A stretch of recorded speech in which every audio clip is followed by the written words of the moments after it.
The cheese sauce for this recipe consists of 3 ingredients. First, there's the cheese, and I'm going to use cheddar for this.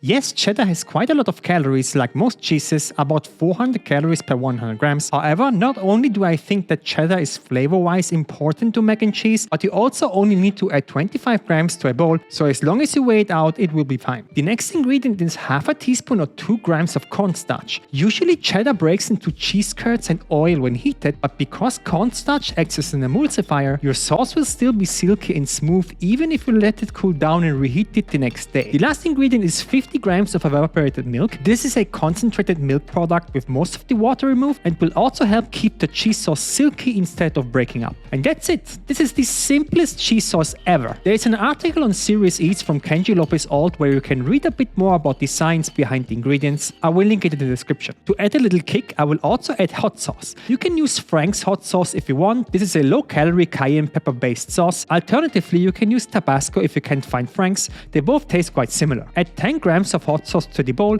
then give this a stir and set the sauce aside. Next, let's talk about the pasta. Here I have a small pasta that has a shape similar to elbow macaroni, but you can use any pasta shape that you like, it doesn't really matter. Now you could use chickpea or red lentil pasta for this if you want. They have the same calories as regular pasta, but chickpea pasta has 22 grams of protein, which is double the amount of regular pasta, and red lentils even have 26 grams of protein. The truth is, pasta is quite high in calories, but as long as you weigh it out and don't go crazy on the portions, you will be totally fine and stick to your weight loss goals without any problems. I would suggest using 60 grams, which is about 200 calories worth of pasta, then add cold water to the pot. You don't need to add a ton of it, just enough to cover the pasta well. Then add a pinch of salt, place it in the stove on high heat and let the pasta boil, stirring every once in a while for about 10 minutes. While the pasta is boiling, you need to prepare the chicken. Take out the chicken breast that weighs around 180 grams and then cut it into fine strips about 1 centimeter or half an inch thick. After you've cut the entire breast, cut the strips again in half so you end up with bite-sized pieces,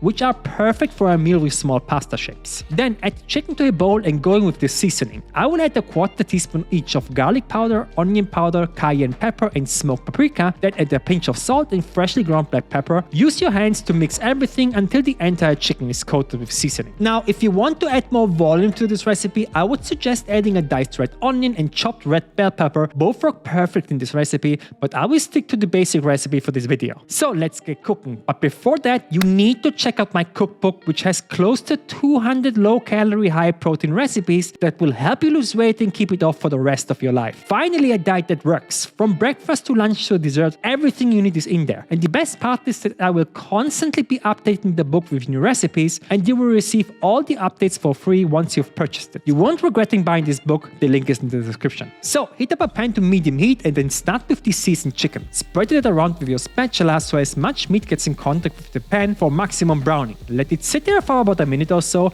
and then start checking the bottom of the meat to see if there is already some browning going on. Then flip all the chicken pieces and again spread them around. Because the chicken is thinly sliced, they will only take about 2 to 3 minutes to be fully cooked. Once all of the chicken has a nice color, switch the heat down to low and then go in with the cheese sauce. This is now a matter of 30 seconds max. As you can see, the cheese sauce immediately starts to melt and then turns into a super creamy and thick sauce that looks absolutely amazing. This is exactly what you want. Also, if your sauce is too thick for your taste, you can always add a little splash of evaporated milk and keep stirring. At this stage, your pasta should be ready as well, so give it a try to check the salt, then drain the water and add the pasta to the sauce. Give everything a stir until the pasta is well coated with cheese sauce, and I'm telling you, this is the perfect meal to eat directly out of the pan. The entire dish comes in at 619 calories, 50 grams of carbs, 21 grams of fat and 54 grams of protein. If you like this video, you need to check out my creamy beef bowl next, so click on this video and see you there.